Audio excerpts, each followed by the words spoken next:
ดความหวังมันพังแล้วใจเมื่อเธอพาญาติผู้ใหญ่พ่อแม่พี่น้องมาเคลียร์น้ำตาตกไม่มีอะไรจะเสียเสียงญาติพี่น้องเธอเชียร์ต้องการให้เราเลิกกันอยู่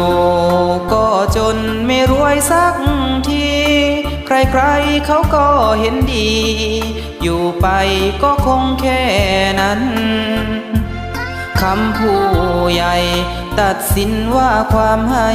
ฉันต้องเลิกอย่างเป็นทางการขาดกันให้สมใจเธอ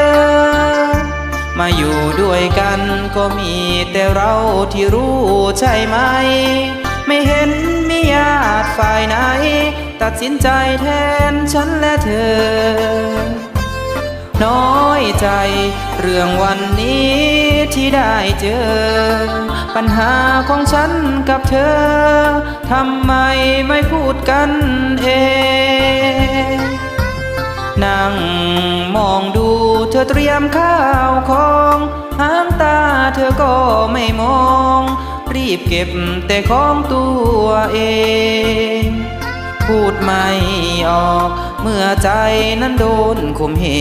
งต่อไปคงคว้างคงเคว้งเมื่อฉันนั้นไม่มีเธอ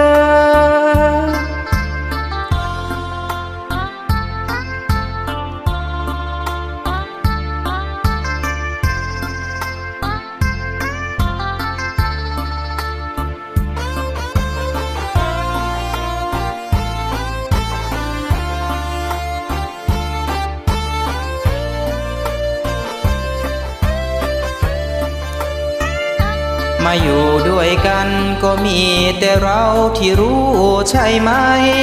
ไม่เห็นมีญาติฝ่ายไหนตัดสินใจแทนฉันและเธอ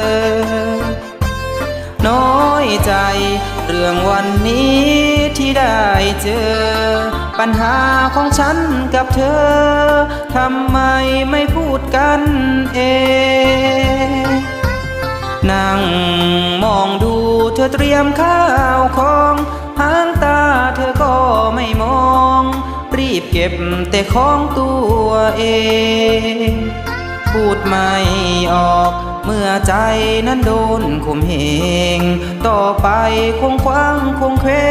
งเมื่อฉันนั้นไม่มีเธอ